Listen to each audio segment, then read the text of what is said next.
Hello, you're listening to E-Bible Fellowship's new Open Forum Excerpts, and now we present the following excerpt. Welcome to our question and answer program. Please go ahead with your call. Hey, Chris, can you read Daniel 9:27 and compare that with Revelation 11 and 12? Daniel 9:27 says, "And he shall confirm the covenant with many for 1 week, and in the midst of the week he shall cause the sacrifice and the oblation to cease, and for the overspreading of abominations he shall make it desolate even until the consummation, and that determined shall be poured upon the desolate."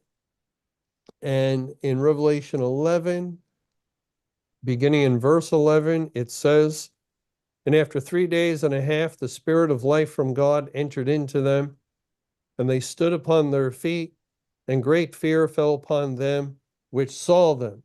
And they heard a great voice from heaven saying unto them, Come up hither.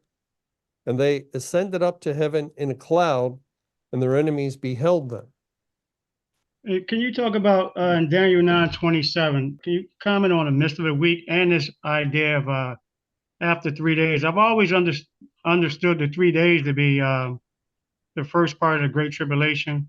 Is there any possibility that these 3 days in the midst of the week could be May 21? I just had a talk with some like-minded people, and they were maybe suggesting that, but I've always understood Revelation 11:11 as the first 2,300 evening mornings. Then the two witnesses stand on their feet. The light of the gospel begins to go forth to redeem the latter rain. Can you comment on that?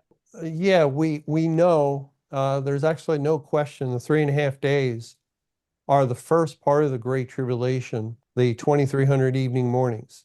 The point of Satan rising up in verse 7 of Revelation 11 is the point of his loosing. You're bound 1,000 years, Revelation 20 said, and after 1,000 years, you'll be loosed. And then it goes on to speak of Gog and Magog coming against the camp of the saints.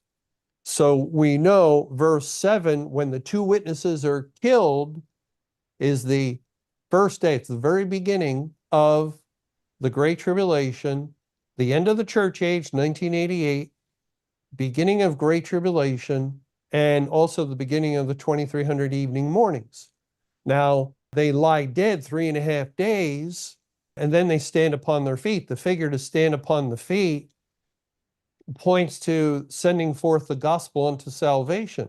That's the figure with Paul in Acts 26 when he's recounting his Damascus experience, and the Lord stood him upon his feet. Same words, same language, and sent him to the Gentiles, and the context indicates that they would hear and become saved. So it identifies with salvation, which means it's after 3.5 days, there's salvation. And that's our understanding. After 2,300 evening mornings begins the latter rain. The latter rain, that's when the elect are sent and the Holy Spirit is poured out the second time. If we understand the 3.5 days to be the whole Great Tribulation, then the standing on the feet at the end of it no longer ties in with sending forth the gospel so people become saved.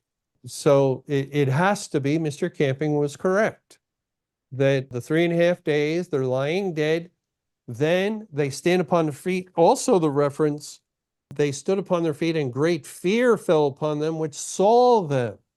And that great fear would be those who received the gospel during the second part of the Great Tribulation, the great multitude.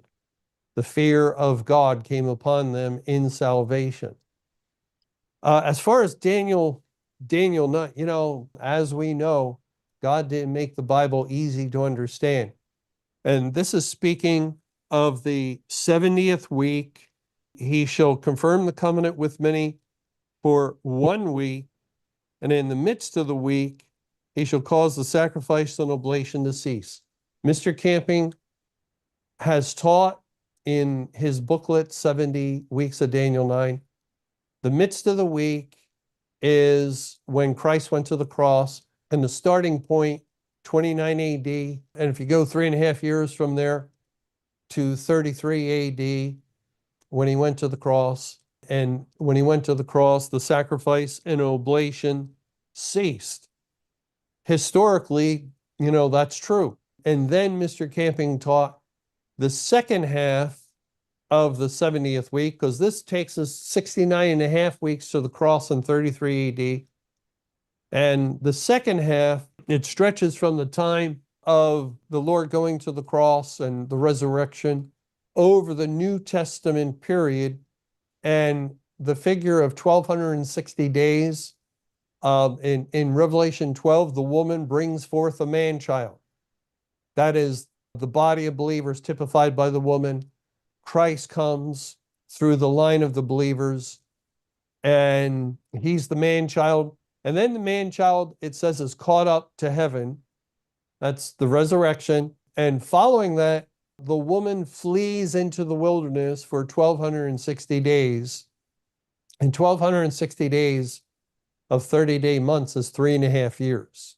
And that 1,260 also, if we go to Revelation 11, verse 2, it says in Revelation 11:2, but the court which is without the temple leave out and measure it not, for it is given unto the Gentiles, and the holy city shall they tread under foot 42 months. And that's 3.5 years, right? 12 months a year. 3 years is 36, and another 6 to give you 42. You have 3.5. Now, this reference to 42 months is looking at the entire Great Tribulation. So the entire 23-year period is likened to 42 months. And that first part, 3.5 days. So God uses the figure 3.5 for the first part, 42, which is 3.5 for the entirety. And then in verse 3, and I will give power unto my 2 witnesses, and they shall prophesy 1,260 days clothed in sackcloth. That's the same period of time. And just to, since we're right there, Revelation 12, the woman, it says in Revelation 12, verse 14, and to the woman were given 2 wings of a great eagle, that she might fly into the wilderness, into her place, where she is nourished, for a time and times and half a time from the face of the serpent. Well, that's not the one with the 1,260. Where is that at? 1,260 is, it's back in verse 6. And the woman fled into the wilderness, where she has a place prepared of God, that they should feed her there 1,260 days. 1,260. 1,260. And then verse 14 is the same language. The woman given 2 wings of a great eagle, she might fly into the wilderness, into her place where she's nourished for a time and times and a half. Now we understand what times and a half is. It's 3.5. It's 3.5 because it's 1,260. It's equivalent to the 1,260 days.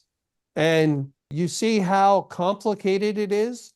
42 months, 1,260 days, 3.5 days with the 2 witnesses lying dead in the street, times and a half, or time, singular, that's 1, times, that's 2.5. 1 plus 2.5, 3.5. And all these references, what's going on? Well, we know the woman is representing the people of God within the churches after Christ goes up in 33 AD. And now we know, because it's the same length of time for the 2 witnesses from Revelation 11 for the period of their prophecy, 1,260. Well, then what happened when the beast came up, Revelation 11:7, and killed them? It was the end. And when they shall have finished their testimony, the beast ascendeth out of the bottomless pit, shall make war against them, and shall overcome them and kill them.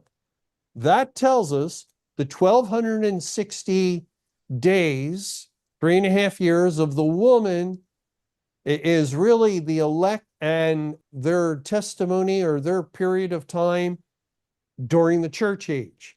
So the 1260 or the 3.5 that Mr. Camping taught extended from 33 AD when Christ went to the cross, the last half of Daniel 9, the last half of that 70th week, we know from this language concluded when the church age ended, if that's correct. Thanks for watching.